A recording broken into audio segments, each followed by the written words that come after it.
Is your Spectrum TV app constantly buffering on your TV? You're not alone. Buffering happens when your device can't download video data fast enough to keep up with playback, causing those frustrating pauses. Several factors contribute to this, with the most common culprits being slow internet speeds, poor Wi Fi signal, and bitrate settings. Spectrum recommends at least 25 Mbps for HD streaming and 100 Mbps for 4K. If your speeds are below 10 Mbps, you're likely to experience buffering.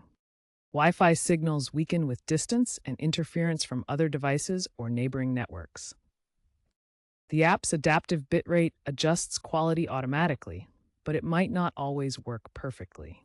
Let's dive into how to diagnose and fix these issues. First, run a speed test using a tool like Speed Test by Ookla or Spectrum's in-app diagnostics to ensure you're getting the speeds you pay for.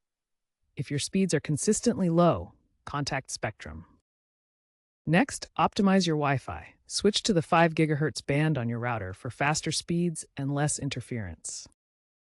Ensure your router is centrally located and free from obstructions. For a stronger signal, consider a Wi-Fi extender.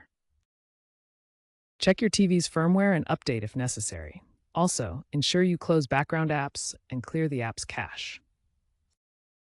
Finally, adjust the app's bitrate settings. Lowering the resolution, e.g. from 1080p to 720p, can significantly reduce buffering, especially on slower connections. If all else fails, reposition your router, enable QoS, quality of service settings in your router, and reach out to Spectrum support.